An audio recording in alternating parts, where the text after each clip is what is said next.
And welcome back. This is Jay Taft with your weekly sports podcast, Not Just a Game.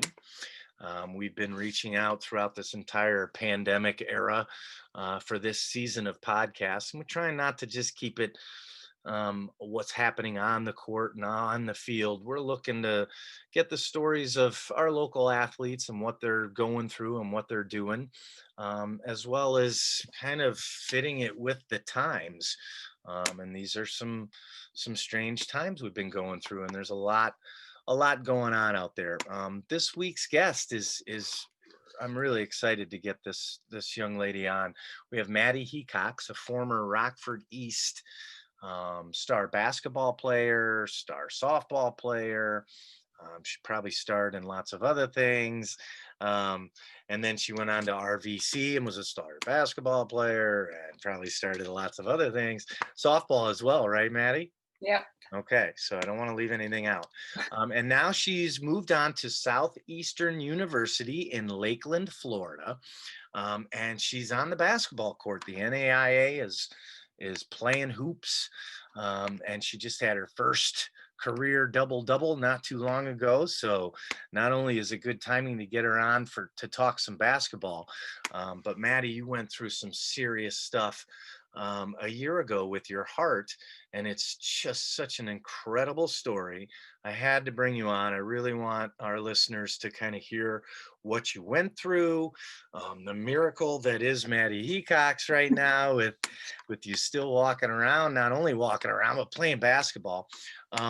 So first of all, Madi Hecox, welcome to the show. Thank you so much for coming on. Of course. It's been quite a year for you, quite a stretch. Um, we have to first of all, let's go back a little bit, before we get into the big drama. Let's go back a little bit and talk to me a little bit about your days at East and then moving on to RVC and how all of that got you to Southeastern University.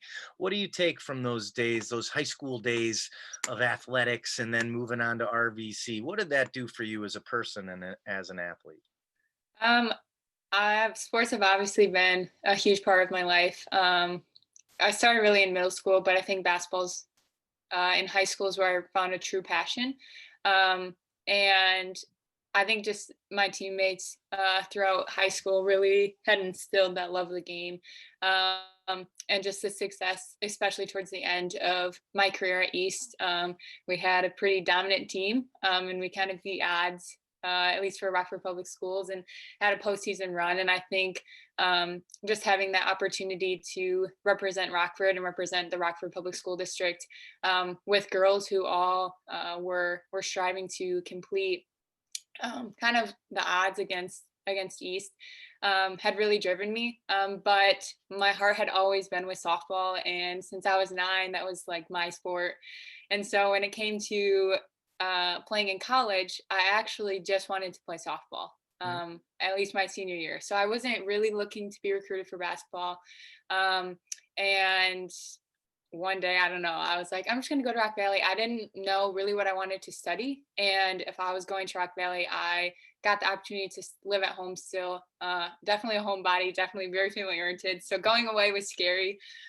So it was cheaper. And it also allowed me to get the opportunity to play both sports and play both sports at a school that was great, that had a good reputation of winning. And it was something I wanted to be a part of.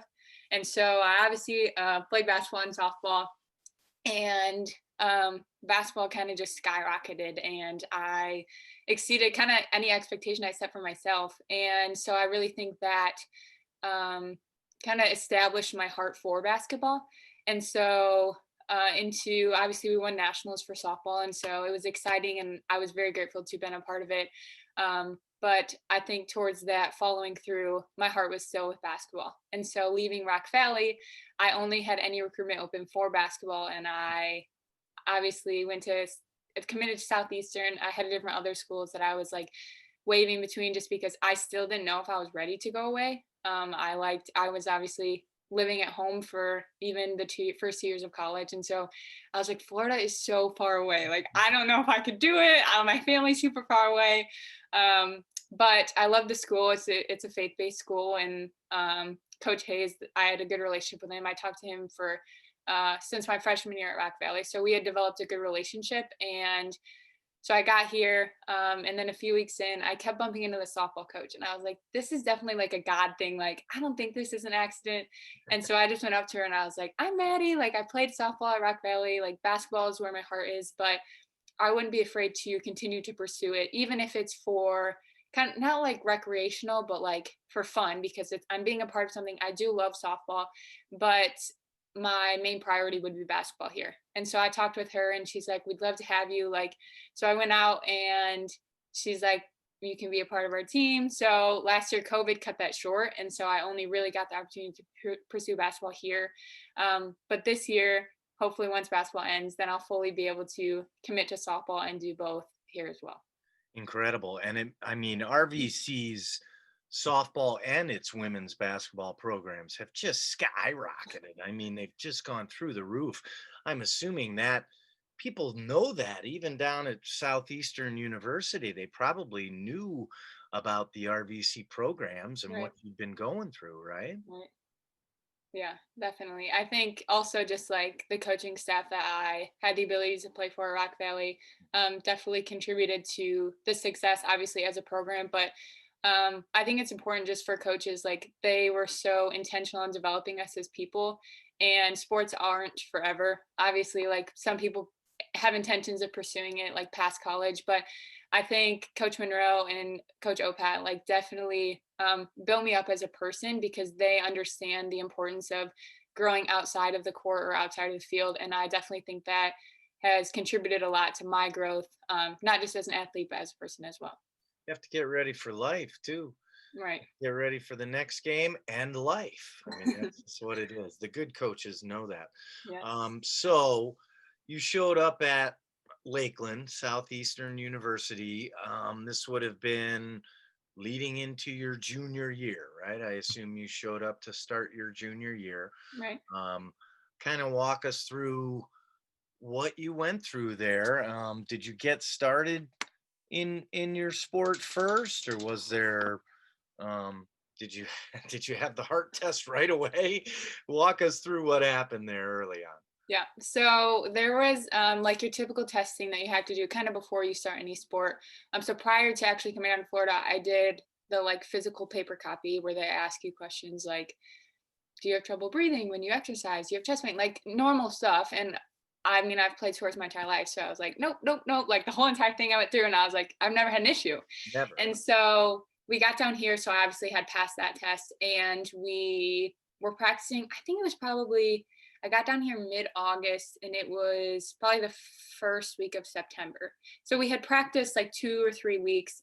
And Southeastern requires EKG screenings through a program called Who We Play For, which is a nonprofit organization that really wants to advocate for heart screenings because getting behind someone who had passed away, a friend of the people who have the organization, and so they want to bring awareness to it. And so Southeastern has joined with them and was doing screenings. And so my athletic trainer, if you're a transfer, you have to do it, or if you're a freshman. So if you like haven't had one before, and I'd never had one.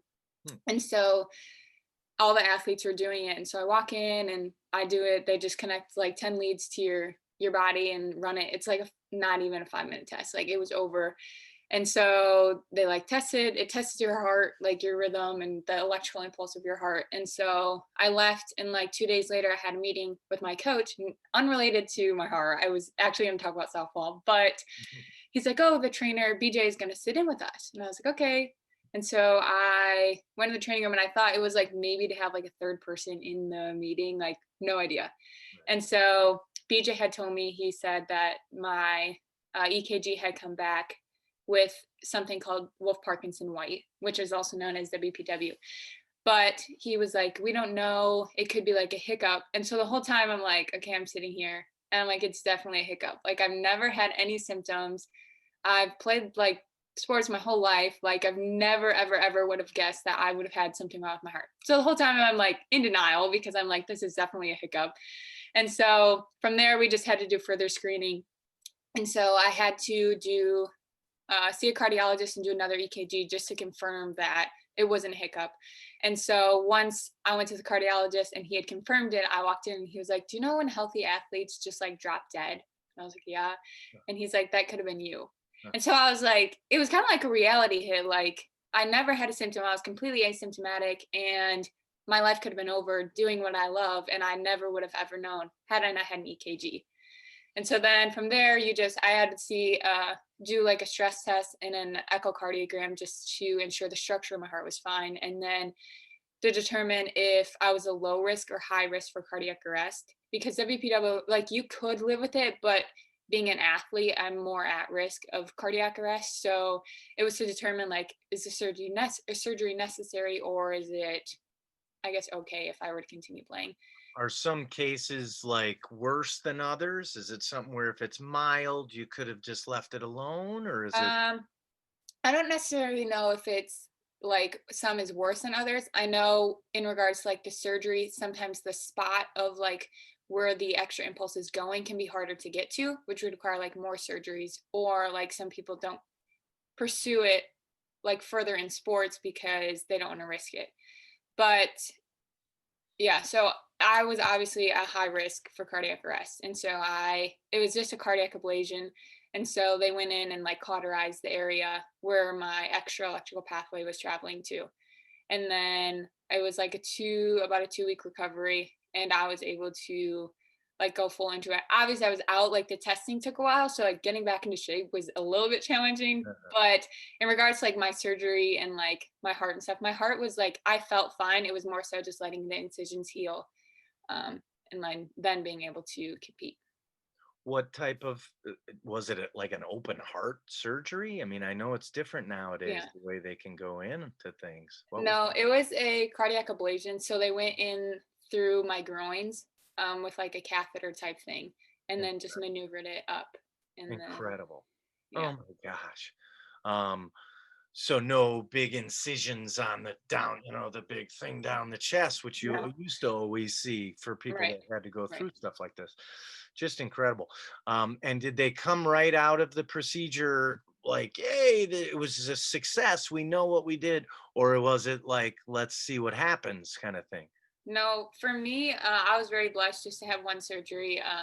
The area that it was in, they were able to have access to. And so once I woke up, they ran like numerous EKGs just to make sure that it worked. Um, and then from there, I had like this 6 week post op. So I had done another EKG just to ensure that it had worked. And then I had no issues. But it was like wild because I wear my Apple Watch like all of the time, and I have like the EKG thing on there. Right. And obviously, an Apple Watch isn't going to detect WPW. But now, like, if I go back and I look, like, let's say when I was at Rock Valley, if I were to go back and like look at when I track my heart rate, I could see it, like, see the imperfection on my. But I never knew because I didn't know like what's a right and what's a wrong, like EKG or like a delta wave and stuff. But now, like, I look and I'm like, oh my goodness, like I wouldn't have known because I'm not an expert in it, but it's like pretty crazy to look back and like have seen it on my watch and I had no idea. Oh my goodness. Was it like little itty bitty differences, or is it something where a professional would have been like, whoa? Well, I mean, for me, I didn't really notice. It's instead of going like straight up like on EKG, it kind of like curves a little. It's like a hiccup. And so it goes in. So you can see it because ultimately it's like a little tiny heartbeat before my heart actually beats because there's two. The impulse is going there first before it would tell my heart to beat. So you can see it like very little. But yeah, I didn't notice it Yeah. at Yeah. all. Wow. Is Yeah. there, do you have examples of athletes who have died because with this condition? Did they tell you anybody in the past who has dealt with this, or is it? I don't know like WPW necessarily. Mhm. I know it's actually like it's pretty rare, but now that I've had it, like I don't know like professional athletes, but I know athletes like within our conference who have had it. There's a kid at my school who also had it. Kidding. And so it's like I don't know. It's not like just WPW because now I've like developed a new passion and just like cardiac issues are a lot bigger than people. I mean, I'm guilty of it. I never would have probably become as passionate if I wouldn't have experienced something that ultimately could have taken my life away. But now, like, to be a part of an organization who is advocating for it and to see the impact that like cardiac issues have taken lives of so many, it's kind of frustrating because like people just like brush it, and like a physical copy, a physical paper copy, like you don't, I passed it and I could have like potentially died. Like, and so it's just frustrating. I know obviously no one's at fault, but I believe like there could be people doing so much more to create awareness for this. And there's like different things that go into it, like cost and accessibility and like stuff like that. So I do understand. But for someone whose life like could have been taken away, it's definitely something I feel like more people can talk about, and we can do more to save lives from people. Because I mean, one life, yeah, it's like, okay, one kid passed away, but that's one kid too many. And so I don't know. It's That's definitely like somebody's son developed an or daughter, entire. or somebody's son or Right, daughter or brother or right. sister. One is enough. Um, and I would imagine this is taking a lot more than just one life. And it's kind of one of those things where we're seeing that all it takes is to have an EKG or the proper heart monitoring Right. system in place, and you can find this. How rare is it that your school happened to have this system in place and you got tested? Is it becoming widespread, or is your school kind of rare to just happen to have that? I truthfully, I don't know many. I had done a research paper last fall or spring, and like looked it up, Mm, and I don't remember the stat for sure. Like, I don't know, but it was like out of 70 some athletes, I don't know the percentage, like, and it was at a Division 1 level, which Division 1, like, you're funded, and like we'll thanks. have Division 1 transfers come. And I'm like, have you ever done EKG? And they're like, nope. So it is pretty rare because I mean, and we're an NAI school whose funding compared to a Division 1 is obviously vastly different. But even to know like there are Division 1 schools who still don't do it, and I mean, I'm grateful. I always like think I'm like, what if I had went somewhere else and I didn't have like go to a school that had done an EKG? Like definitely all part of God's plan. And like now to think like I came to Southeastern and I was able to find it, like what are the odds? But yeah, I don't, I think that it's not as common as like people realize, but yeah, I don't know. Do you think this saved your life? 100%. I don't, I mean, I don't know when I would have had an episode or if I would have ever had. Um, but obviously not being symptomatic, I never would have known. And I mean, even if I was an adult and I was like running outside with my kids one day or anything, like it definitely one day could have taken my life away had I not had an EKG last fall. It could have happened anytime Right. in 10 years, 20 years, Right. whatever. Um, it's a miracle. And it's just so bizarre that why did Southeastern University have that system in place? Do you know? I know before like our current trainer got here, the year before that, so it would be I think 3 or 4 years ago now, the trainer had connected with who we play for because who we play for is right now just in Florida, and I think they're like filling up to like Georgia and like around here. Um, but obviously their intention is to get more schools to do it. And so I think they connected with them and realized like the value of it. And even who we play for, I was talking to one of the head guys a few weeks ago, and he asked me about Rock Valley, and he's like, "Does Rock Valley do it?" And I was like, "No." And so he said, he's like, "We have machines that like we could willingly like donate to them and like have like more schools do it." And so I think it was more so like with them. And so when I go back home, if I move back to the Midwest, There, I want to like obviously bring awareness to it. And if I can like have programs like that who are willing to, because their sole intention is just to run the test to save lives. And so if they're willing to donate machines to organizations, you don't hear about it a lot, which I understand. But like I said, like one life is one too many. And so definitely think who we play for has had a huge step in why schools are doing it. And they have all the proof and all the evidence as to the importance of it and the lives that were cut short, and parents who have spoke about like them losing their kids, and their schools within my conference who have lost athletes. And so I think it's really just the testimony of all these people who have experienced it, or like myself, like who could have experienced it and just become another statistic at the end of the day. And I think that's really where it's going to come from, is the push and the drive from people who have experienced things like it. People like you. Right. You don't have to go very far to find a good speaker for the cause, which brings us to, you've kind of taken this on as a bit of a crusade, right? It's a little personal for you. And as you kind of mentioned, that you're the kind of people that should be behind this and trying to make things right, for the future and better for the athletes that we have around. What are you doing?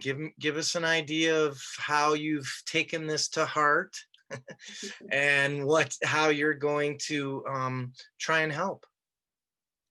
Right now, we actually started a chapter at Southeastern with who we play for. And so the other kid who experienced something similar to me at my university, we've kind of taken advantage of the experiences that we've had. And so it's obviously super challenging with COVID because you can't really do anything, but there are like events like where you do speak about your experience. There's well, we would do screenings. So I've actually helped my trainer with the fall sports that were coming in. I was able to do EKG screenings with him, and I've said it like before, like it's so simple. You literally just connect pads to someone's body and connect a lead. But it makes me so happy because like to know that obviously I hope no one ever has to like have a heart issue and like have to go through it. But to know that like this test that I'm connecting to someone could save their life, it is super rewarding to me. And so I've been doing that. But really right now it's just focusing on basketball, focusing on school, just because I do have one semester left and then an internship. But I do one day hope to, whether it's with who we play for, whether it's opening up my own heart foundation in Illinois or in wherever I end up, just to bring awareness to it is definitely something where my dream, it's my limit, it's my sky. And so I definitely do want to do something with it one day because I definitely think it's worth it and people need to be aware of it. Boy, nobody knows about it better than you. An inside source right there. What are you working on? What type of degree are you working on over there? Right now I'm doing sports management with coaching. So I do want to coach. I don't know what level, I don't know. Um, but obviously it's kind of cool because even if I do go into coaching and I do want to like vouch for heart screening and stuff, I'm still affiliated with sports. And so I think it's super cool that I could implement like the importance of it wherever I end up with like heart screenings. And so that's right now I'll have an internship over the summer, but I haven't like figured it out like what I'm doing. So I'll do that this upcoming semester. I'll determine where I want to go. And so we'll Internship see. with what? With who? I haven't like picked it. It's like before I get my degree, I'll have to do it. And so I should be picking it within the next few months. Okay. Boy, a lot of opportunities for you in the future, huh? And it sounds like you're really holding steadfast on that you want to help make sure this doesn't happen to other athletes, right? Right. Not an easy chore. That's a tall order for, I Right. mean, to take on. What do you like if you were gonna look into your future a little bit and see what you could do to help? What do you think are some of the ways you can help? I think first, obviously, is just to tell my story. I think when Like this. people hear it and like not necessarily relate, but they're like, "Oh, I know her and she experienced it." Like it can happen to anyone. Mhm. So I think that's really just the beginning. And then obviously, whether I stay with who we play for or I don't, just to find the resources. Obviously, um, funding is going to be one thing just because EKG machines aren't cheap. um, and you'll have to have like connections. So I'd have to connect with like a hospital or a cardiologist that would ultimately read the screenings. So it's actually a lot. It sounds like I'm all for it, and but I'll definitely have to take advantage of the networks that I've made through this experience, and kind of seeing like what they did to get to where they are. And so I think that's definitely another thing is just to continue to build my network. I know there's some organizations kind of in by Chicago that do something similar. And so I think just to see like what resources I need, um, like materials and what I need to do in order to make it possible is definitely going to be the start kind of until I build up the building blocks. I think there's organizations all across the world right now that are focusing on these type of Right. issues because it's not new, number one, and number two, it's kind of a growing concern, Right. which is probably why the EKGs were available and why they're becoming more available. You see them now, even at the high school level, on a court side and during the athletic events. So it's something that's definitely becoming more widespread, and stories like yours will hopefully continue to increase that and Right. bring it more to the forefront. Just insane, just incredible story. I mean, it's so nice for you to be able to tell that story without the part of the story of you collapsing on the floor Right. during a game or something, because that's usually when your kind of stories come out, right? Right. Yeah. You're blessed. It could have been a lot worse, right? Yes, it really could have. And here we are. Now we have to talk hoops because you're kicking some butt out there this year.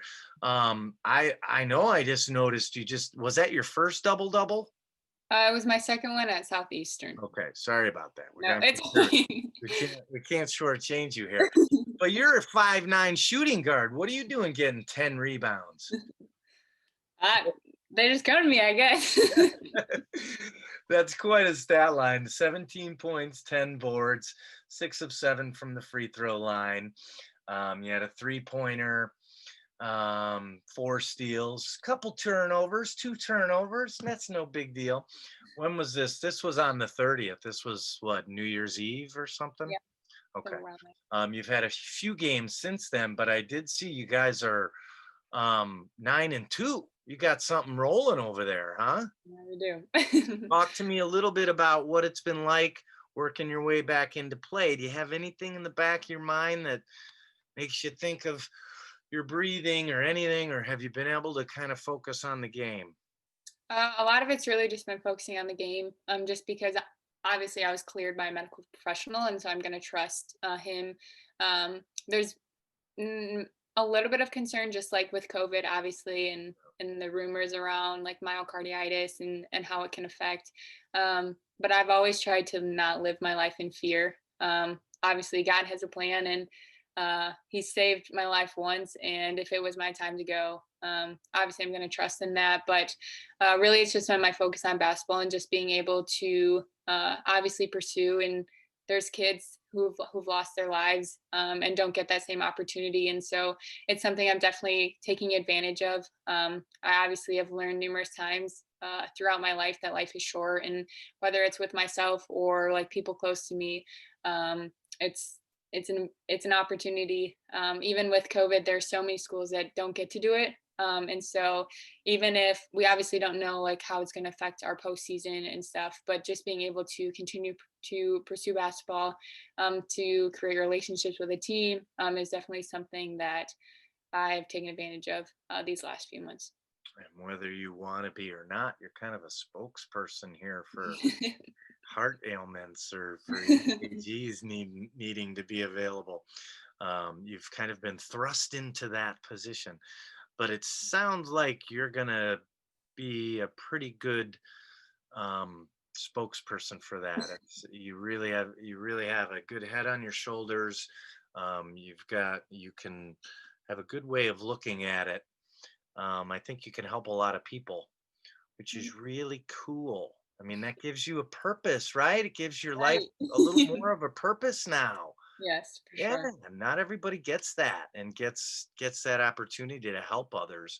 I want to follow along. We want to hear about how it's going, and I wouldn't be surprised if you're going to be um, someone who's really helping a lot of other people get through some of these things. It's such a neat story. And it's continuing. You're only halfway through this season, right? I mean, who knows what you guys can do on the basketball court? Do you have some goals for the next month or 6 weeks, or like you say, however long this season is? We don't know. Right. What do you want to get out of this season? I suppose you probably look at it a little differently than you did a year and a half ago. Yeah, obviously there is so much unknown with COVID and other schools, and like whether our team is affected by it, and then you have to quarantine for 2 weeks, so it kind of like fluctuates. But I think right now for our team, it's one game at a time, just because you can't look too far ahead, especially with the unknown, until you're looking like towards something that you don't even know if it's going to happen. And so right now it's really we have new girls coming in that we're going to help, who I think will benefit our team. And so once like we're getting them into the flow of our system and how it works, I think it's just one game at a time, and just being able to come together. I think again some people like lose lose sight of the bigger picture. And so like we can talk about nationals, we can talk about conference tournament, but if we don't win this game or the next game or the next game, who even knows? Like, and so I think right now that's just our main goal is just to look at the smaller thing, take it day by day, get better day by day, fix the things that we were bad at yesterday and get better at them today. And then hopefully at the end, we do have a national tournament, and we are able to compete for a national title come March. Just like in life, take it day by day. You learn something new every day, and you have to take strength from what you go through and your experiences, right? Right. Um, Clearly, you have done that, and you've taken this a long ways. Madi Hecox, former East star, former Rock Valley College star, current Southeastern University star. Thank you so much. This has been really enlightening, and I really appreciate it. I think there's a lot of people out there that are gonna get a lot out of this conversation. Let's do it again soon. All Yeah. right. Let's see how this season goes. See what avenue you take next in life, and then you can fill us in on what you're doing again. Okay. Alrighty. Thanks, Maddie. Good Thank luck. Stay you. safe and keep pumping in them 3 pointers. All right, sounds good. Thanks, Maddie. Thank you.